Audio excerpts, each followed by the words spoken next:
Good morning, everybody. It's Hammer. Today is Thursday, November 13th, 2025. I, of course, am Hammer, founder of Originator Success, Grab and Go Social, and Rate Sensei.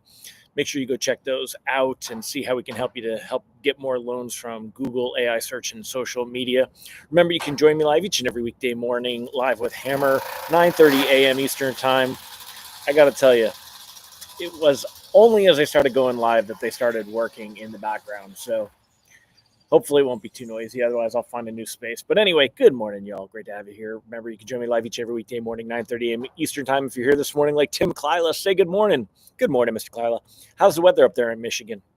I had some snow on Monday in the Smokies, but wasn't freezing. Good morning, Megan Bissell, Vicky McSweeney, Deb Dickinson, Nicole Semrad. Great to have all of you here. Remember, if you are watching on the replay, give me a hashtag replay and let me know that you were here. I got a question of the day for you down at the bottom. So, do you drink on an airplane? I figure most of you travel at some point. That is annoying. I don't know if I'm going to find a quieter spot yet. So, anyway, do you drink on the airplane? And if you do, what is your go-to cocktail? I didn't used to drink on airplanes, but then again, I know I'm bougie and I do most of the time travel first class now. So it's not that drinks are included. It's just that they're much more attentive to you at that. So anyway, I do like to have me my vodka and cranberry as my go-to on the plane. So thank you, Amber. She said it's not crazy loud yet. Mallory Fotiatis, Allison Foy, Mike Brown, Brandy Brickler, John Melnick, Jerry Vila. Great to have all of you here. So anyway, if you would like a reminder that I'm going live, you can go ahead and sign up for the text alert reminders, hmmr.io/reminder, or use this cool QR code. In the meantime, answer the question for me. Let me know. Do y'all drink on the plane? And if you drink on the plane, what's your go-to cocktail? Allison says occasionally some red wine. Nicole is vodka and soda. EJ is living the sober life. Good for you, EJ. I respect that. Props to you. Harry, Dennis, good morning. So, all right, my friends, well, I'm going to go ahead and let's jump into the good stuff. We got 24 people on this morning. Basically, what we're going to talk about this morning, today we'll be talking about rates matching the best levels of last week, but not likely to improve from here. I'll go into some more detail of what I think is going on with rates, why I think that we're kind of capped out for now, and where we're going to go. Also, call Hammer a fool. That has to do with a little bit of a tweet from a guy named Donald J. Trump.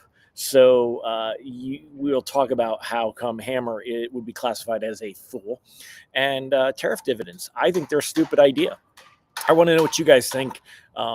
We'll go over that, kind of at the later part of the show. But if you haven't heard about the tariff dividend idea and the $2,000 checks, because, fiscal stimulus always works out so well.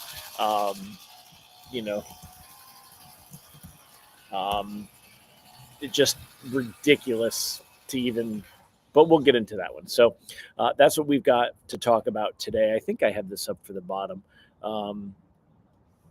Here you are. So I'll throw that up there. Yasmin says, no drinking on the plane. Don't want to start swelling. Oh, do you get like swelling in your legs? Yeah, that would never be a good thing. I can totally get that one. So, all right. Let's go ahead and jump in here. Hold on a second. All right, let's get started. I'm going to switch the screen. Hopefully you guys can see what I see. And I can't tell when I'm on the little one. So, but taking a look here, yesterday was a solid day for bonds. We saw quite an improvement. You really need to see it on the 5-day to kind of get that in there. So you could see here, yesterday we had that big jump up after the holiday, and then it did end the day.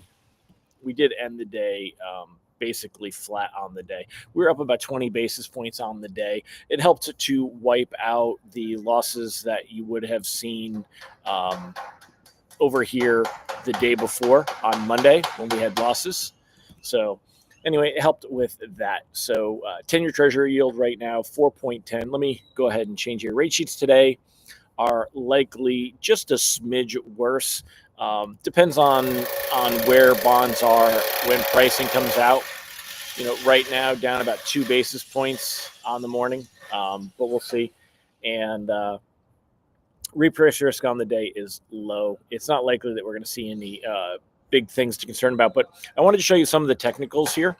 Take a look at this red line. This is the 50-day moving average. Last week, we were above that red line, and it was acting as a support level, right? It was supporting bonds and supporting pricing. This week, however, we are below the 50-day moving average. And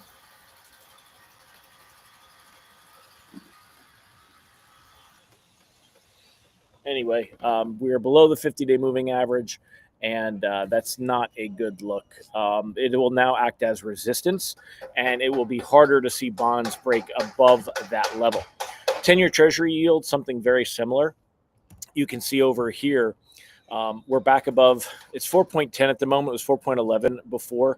We've got the 50-day moving average here. That red line is currently 4.08. We were below it yesterday again. However, we're back above it. So it hasn't really been able to give us much support from the technical side. So keep that in mind. So that's what we got going on with that stuff. Reprice risk on the day is low though. So not much to worry about there. And there you go. So the other stuff to talk about today. Good morning, Ron Siegel. Live but late. Carmen Amuendo. Good morning. Kim Mason, Will Patterson. Mallory's a Jack and Coke gal.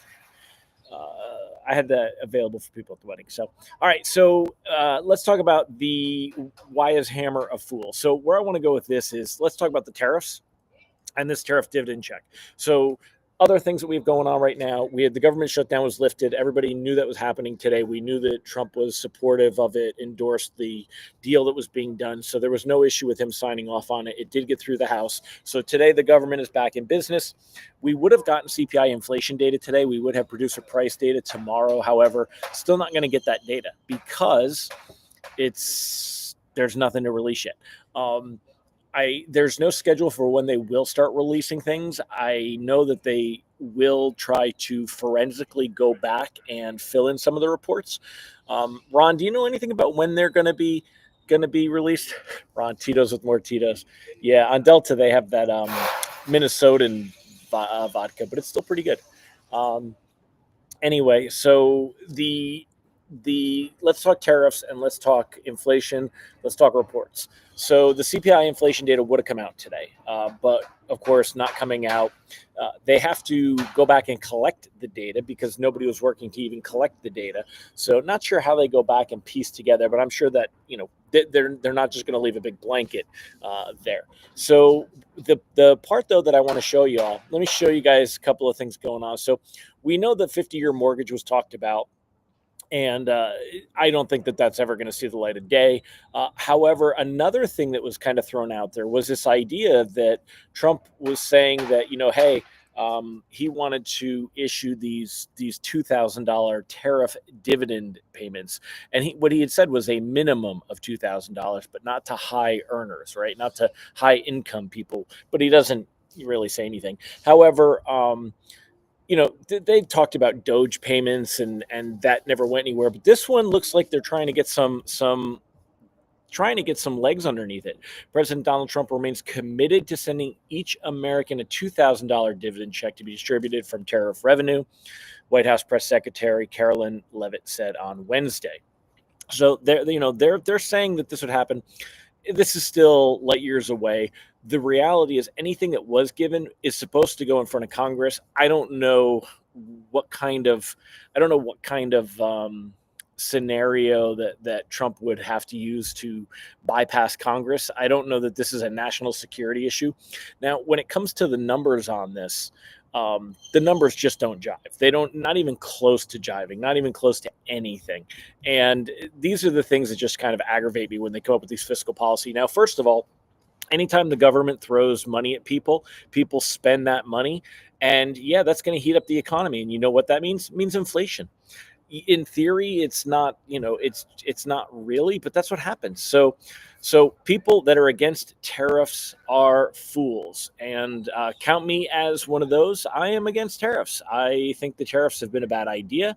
I don't like how they what they've done. I don't think they're going to achieve their goals. I know Ron and I have stand on some opposite ends of the spectrum on this one, but I would absolutely classify myself here as a fool, according to Trump's words.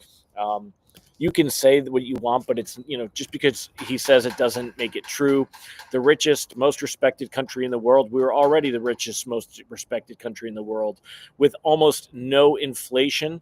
Again, Trump loves to work within these strong words, but that's not even close to true. We've got 3% inflation. It's inflation is still above what the Fed has wanted for years. So a record stock market price, 401ks are highest ever, but that's all House of Cards money. This is not real money. A dividend of at least 2,000 a person, not including high income people, will be paid to everyone.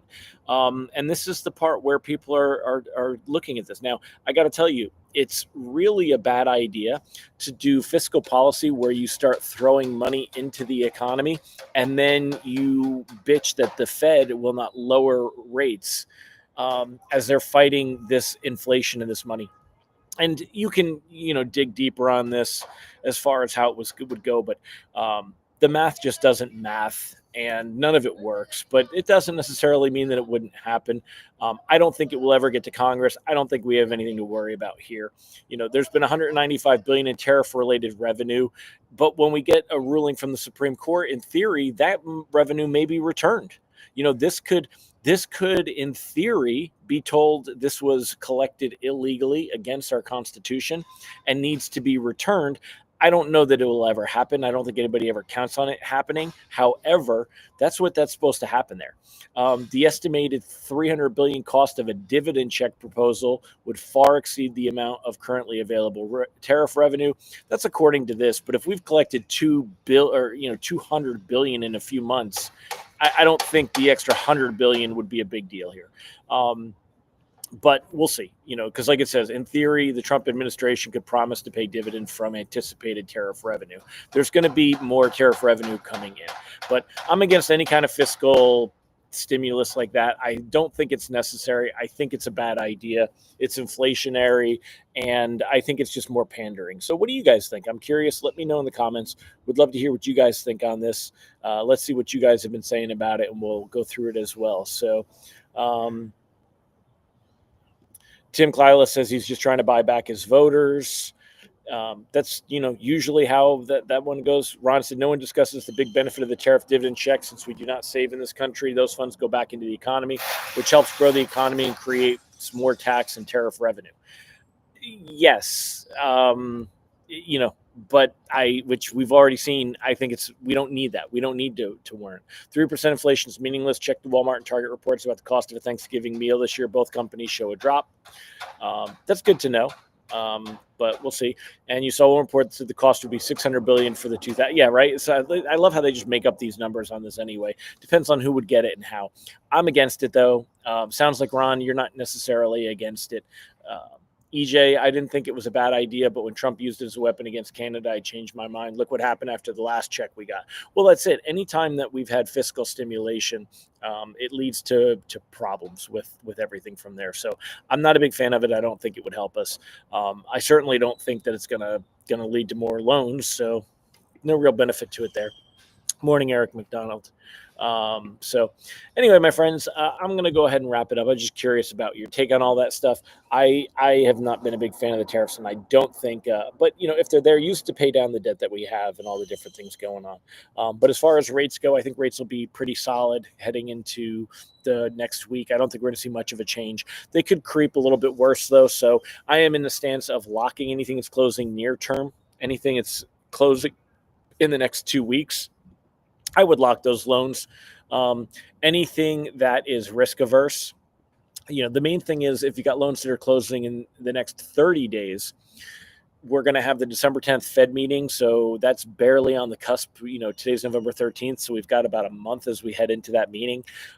Probably going to see some idea of where things go. This morning, I'll share with you. Let me show you the screens again. Um, the the pricing, the Fed futures is down a little bit. Remember, I told you this won't be good for rate sheets. If we see this column continue to move lower, this will be bad for rate sheets. And this morning, it is down a little bit. So we're down about 10%. Whereas yesterday, I think it was up over 60%. So the idea of we're seeing that happen here a week ago, a day ago, and now here. So we're seeing gradual lessening of expectations that we will get a Fed rate cut. And as this goes down, that's going to help rates creep up a little bit. So just when we're speculating where things are going to go from here, it does not look good that necessarily that we're going to see any improvement. So that's why I would be locking anything that's closing in the next couple weeks. Anything that's got 30 days, we could float it out a little bit. Let's see, when we start getting data, that data could turn things around. If we get data that shows economic weakness, labor market weakness, maybe cooling inflation, if we get anything kind of data like that, it's going to help. But there you are. Robert, you've got the numbers in there. 685 billion based on current population, back out high earners and children under 18. Yeah. Ron said some of the government reports should start coming out next week. I would think so, especially ones that were already prepared, like the labor market data that was supposed to come out the first week of September. Or the first week of October, the September data that was supposed to come out in the first week of October, because that's basically that report's already ready. So tariffs do have a big benefit in the trade deficit. $700 billion trade deficit is definite national security risk. So you know what? I could be talked into some benefit of the tariffs until they start talking about turning them into dividends. That's just silly. So anyway, that's it for me today, y'all. Hope you guys are having a good one. Here I am in Austin, Texas at, click that button. Here I am in Austin, Texas at the Lone Star Hotel. And I am at Scott Grove's Consolidated Coaching event. I'll be speaking tomorrow and doing some workshop stuff on Saturday. I know Angela and Amy were going to be here, so I look forward to seeing them in person. And anyone else, let me know. If y'all are looking for somebody to help you grow your business, Scott Groves and his coaching crew, definitely fantastic program. Let me know if you want more details. I'll be glad to tell you all about it. So, all right, everybody. Well, I'm going to wrap it up. Thanks again for joining me. I'll see you guys tomorrow. Take care, everybody. Bye-bye.